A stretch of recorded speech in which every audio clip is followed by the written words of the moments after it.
Good afternoon, everyone. I am Andrew Shire, the Director of Client Solutions here at Catalyst Solutions. I am your host for today's webinar. As you can see on your screen, preparing for the end of the COVID public health emergency. So just briefly, here are the things on the screen that we'll cover today. And by we, I really mean Scott. Scott will cover the background and provide an overview of the COVID public health emergency. He'll touch on some of the recent events related to the emergency. What are the benefits provided under the declaration? What is the future of this public health emergency? Now, importantly for health plans as leaders, what are the implications for the ending of the COVID public health emergency? What are some remediation strategies? And what are some options for overcoming healthcare plan restraints or limitations? Lastly, we'll wrap up with some time dedicated for questions from the audience. All right, just a little bit about us at Catalyst Solutions, if you're not familiar with who we are. We are a health plan focused organization, providing over 20 years of deep expertise in business process outsourcing and consulting services, including technical, operational, human performance and training, and management consulting. Catalyst is a diversity certified women-owned organization. We partner with health plans across all lines of business and service health plans from all sizes from across the country, whether they're startups to over 40 million member health plans. Our speaker today is Mr. Scott Martin. He is the president of Catalyst Solutions. Scott has over 20 years of health plan experience, both on the payer and provider sides. His experience spans the operational, clinical, and IT areas of the health plan. I appreciate that, Andrew. Thank you so much to everyone on the webinar. Welcome, and thank you for your time today. So let's talk about the background of the COVID virus and the initial actions taken. So we all know this story. The virus was first detected in Wuhan, China, in December of 2019. The virus was not contained and it spread worldwide. The most recent reports, and that goes back to July of this year, COVID has resulted in more than 566 million cases and 6,370,000 deaths, which makes this particular disease one of the most deadly in human history. During the early days of the pandemic, the Trump administration used emergency powers under 4 separate statutes. The first, and the one that we'll be discussing here today, is the public health emergency.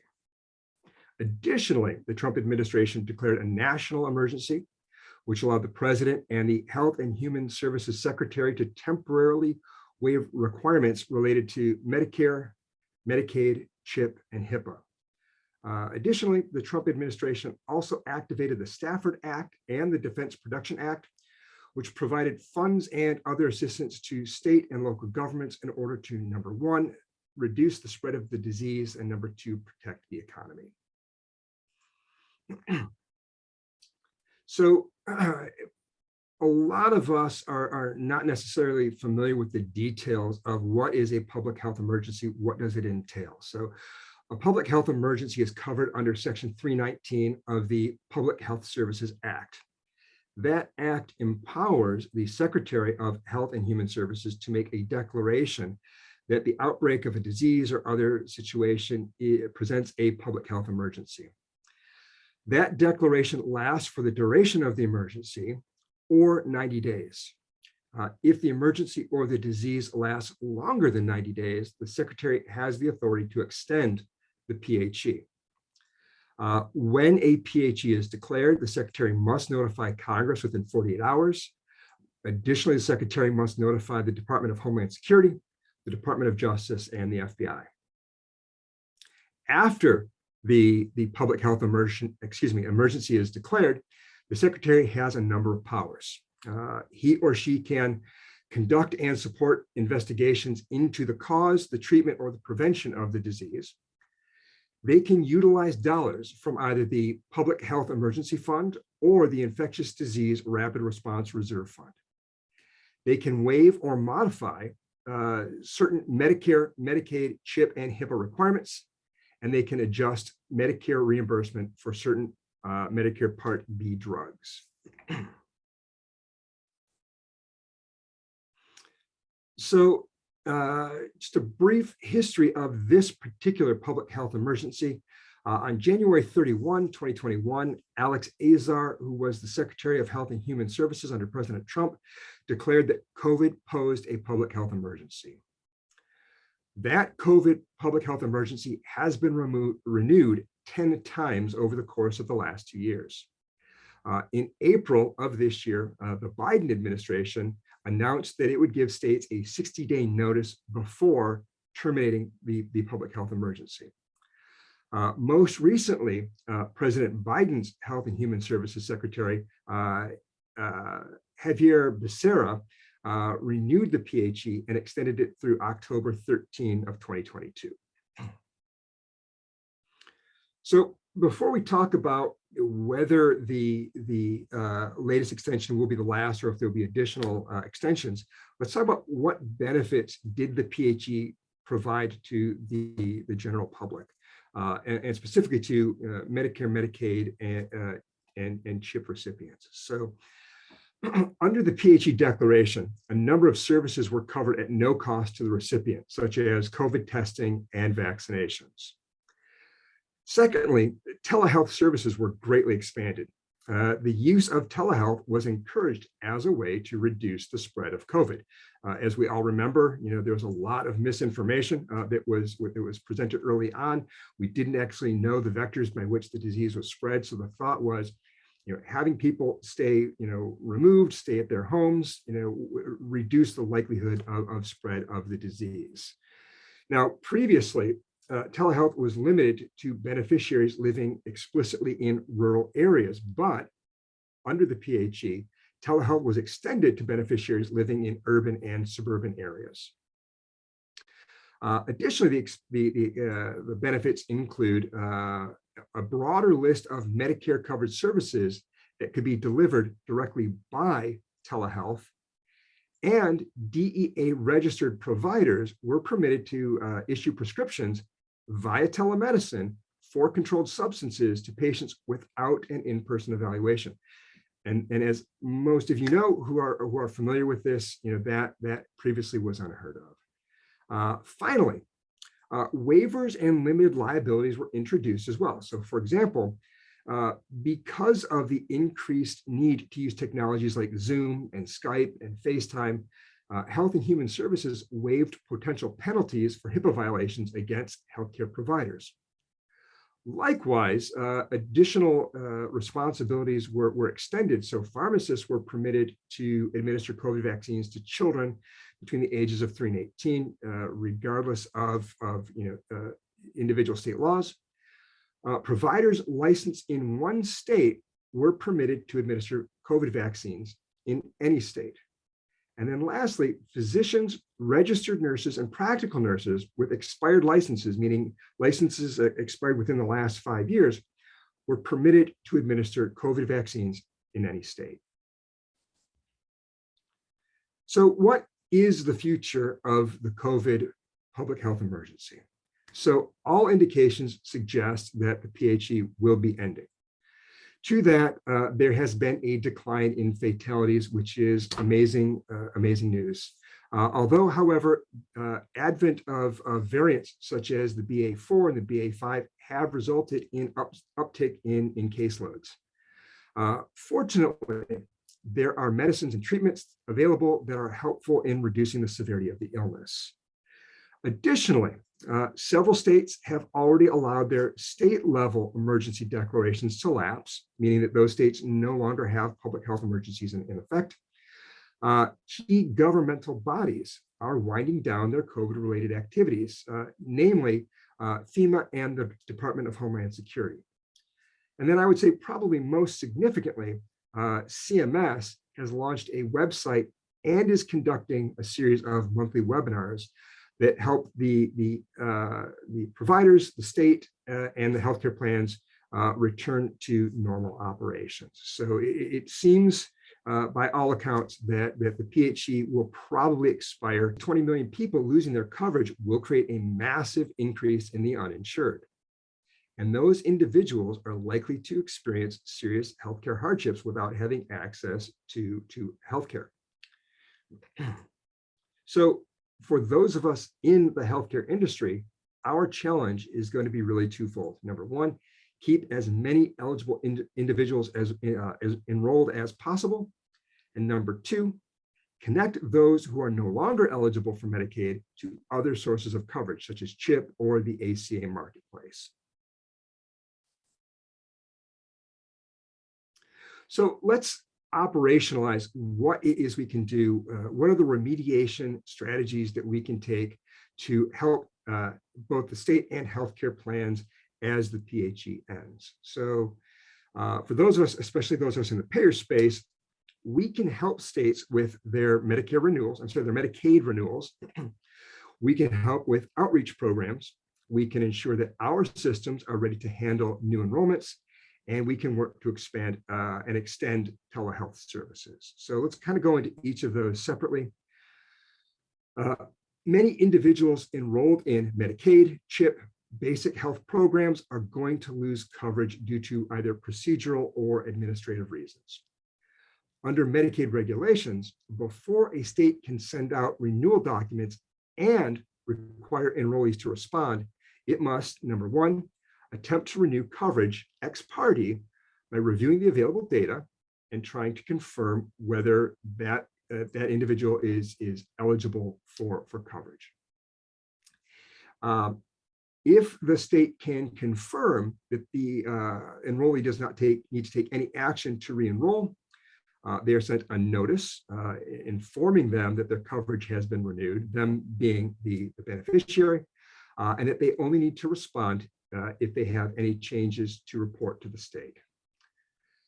Plans can help states by working with their compliance departments and compliance teams to determine what data can they share, the goal being to increase the number and types of data sources available for the state to use. Plans also, in many cases, have very sophisticated data models, so they can help the state by creating and or sharing their data source hierarchies with the intent of providing guidance during the verification process, or by prioritizing the most recent and reliable data sources so that the states are using data that is most relevant. Also, many healthcare plans have introduced a lot of automation into their systems. They have access to machine learning and artificial intelligence, and those tools can be used to drive automatic data checks just to validate data and to kind of process the data and scan the data at speeds faster than a human could possibly do.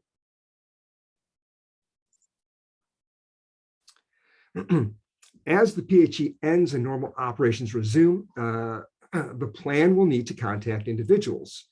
And there are multiple vehicles by which a plan can contact an individual. So there's obviously telephonic outreach, there are written correspondences, email communication, SMS and text messaging.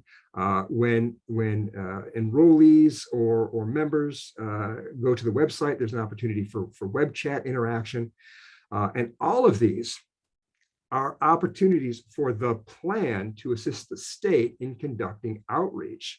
And in those outreach, they can kind of convey anticipated changes to coverage or extract information from the beneficiary to confirm, how accurate is the information that we have. Over the last 2 years, people might have moved, people might have changed email addresses, their employment status might have changed. There's a lot of data that we would want to try to collect. So with all that said, before the plan attempts to conduct any of these outreaches or to collect this data, this is an opportunity for the plan to update the language they use, making sure it is plain and clear and easy to consume by the folks that they're trying to reach out to. Number two, update their policies and procedures. We are talking about HIPAA information. HIPAA information is sensitive. We want to make sure that in doing this, that we are not in violation of any laws, any regulations, any internal policies. We can have the plans provide training to their resources and scripts to the resources to ensure the consistency of the messaging being delivered from the healthcare plan to the Medicaid recipient. Next is system readiness. So plans are going to have to look at their systems, update their systems, to be ready to enroll individuals who are no longer eligible for Medicaid. Systems need to seamlessly accept and receive data related to eligibility information between CMS, the state-based marketplace, and or the federally facilitated marketplace.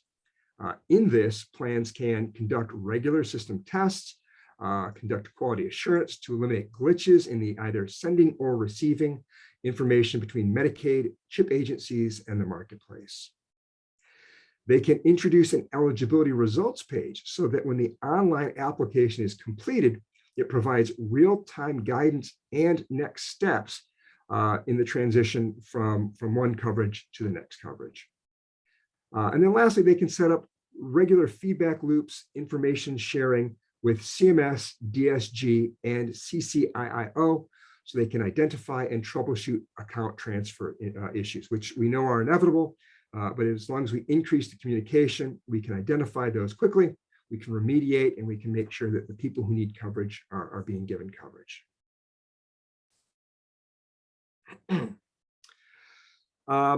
Lastly is to expand telehealth. So to reduce the spread of COVID, authorities increased telemedicine over the course of the pandemic. But now, as the PHE and other intervention strategies are ending, patients and providers are concerned that the new telehealth benefits are going to go away.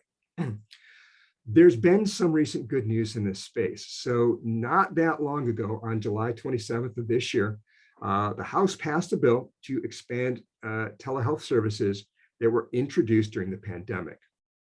The measures seek to continue several telehealth policies that were established. So for example, number one, they want to eliminate geographical requirements for those individuals, meaning that those recipients who are in urban and suburban areas, not just rural areas, are able to take advantage of those benefits.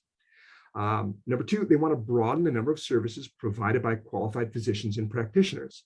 That way, more services can be delivered by telehealth.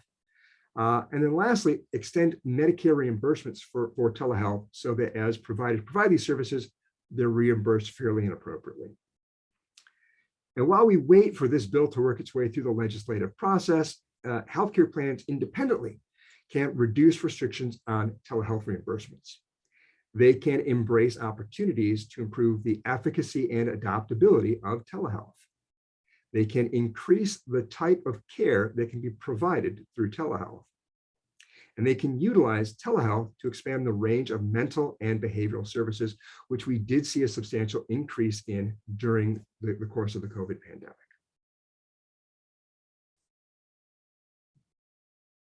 pandemic. So healthcare plans face issues in helping the states achieve these objectives. They face issues related to workforce shortages, budgetary constraints, and technology.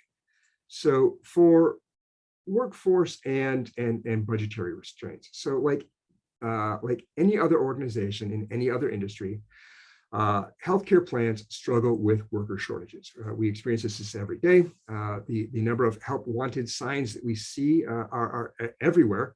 And there are challenges now with the workforce in quiet quitting, the Great Resignation. There's just lots of issues in the workforce. Secondly, healthcare plans face budget shortfalls. They face the need to, just like everyone else, to control cost.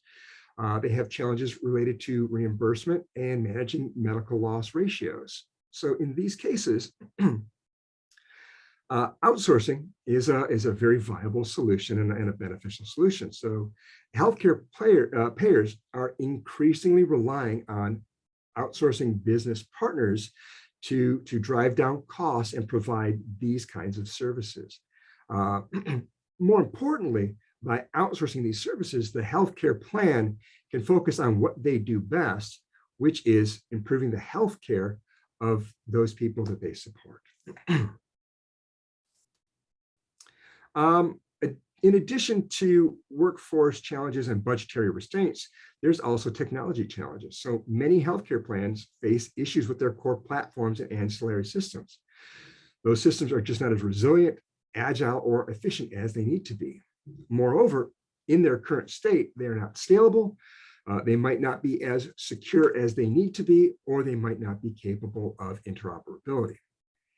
In those cases, healthcare plans can rely on firms that provide consulting services.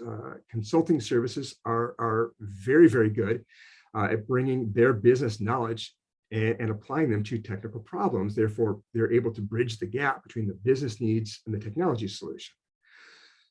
These consultants can operate as independent advisors focused on optimizing on how technologies drive business operations and key processes.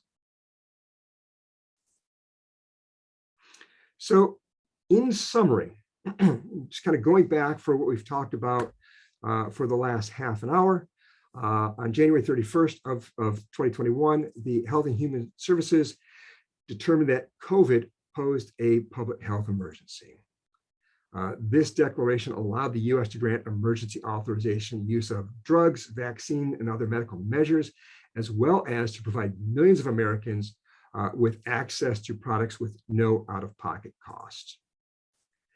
The COVID PHE has been renewed several times, 10 to be exact. Most recently, it was renewed in July of 2022 and has been renewed through October 13th. It is likely to be renewed again, although again, please don't quote us, but that seems to be what we're seeing in the tea leaves.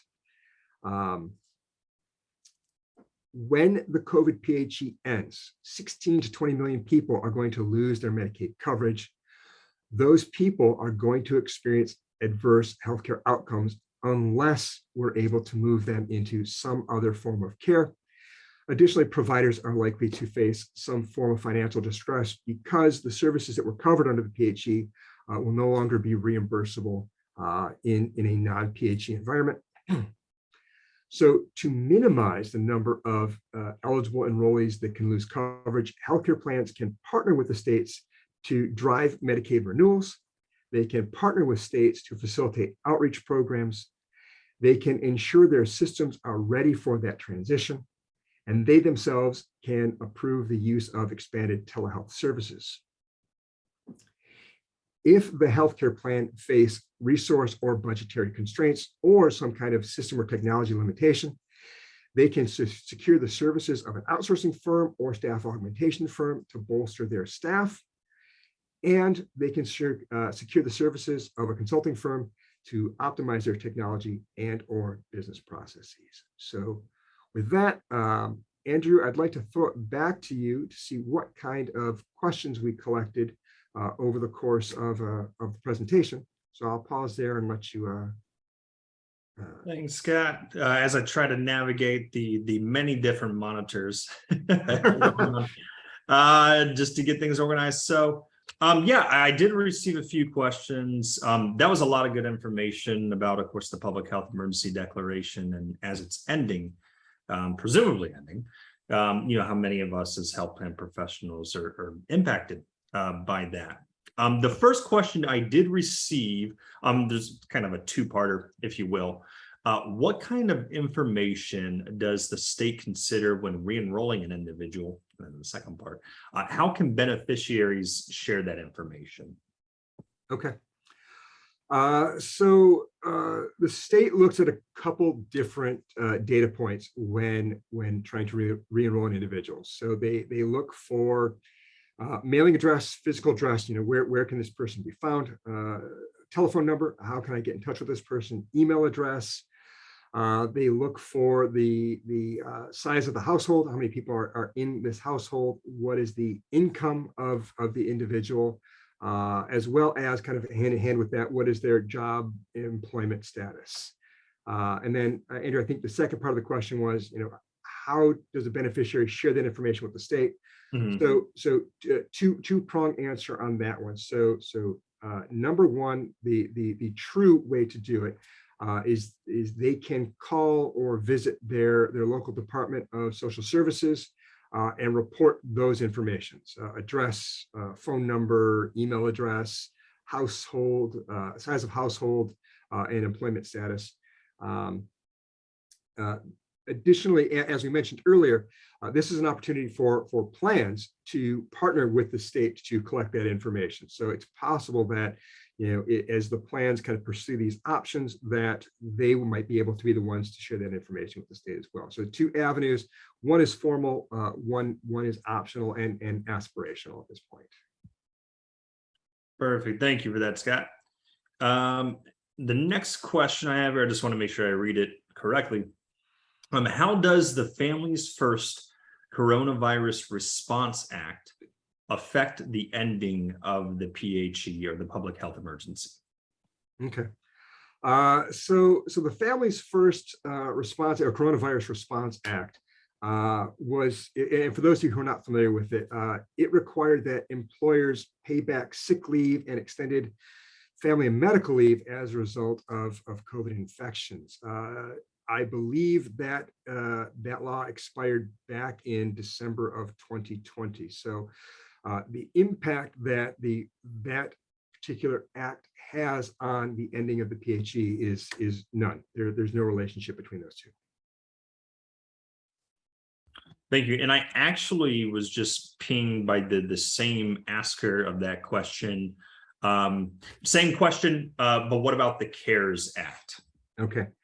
CARES Act, that's an acronym, although it does sound like it's not an acronym, but it is Coronavirus Aid, Relief, and Economic Securities Act. And again, that was another early piece of legislation in kind of fighting the COVID pandemic. It ended as well, if I'm not mistaken.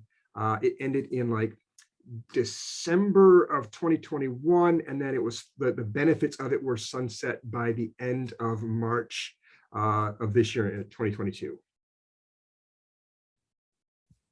Thank you.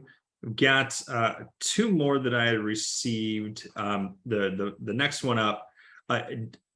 Does Catalyst support with the ending of PHE, and how, if the answer is yes, how does Catalyst support health plans?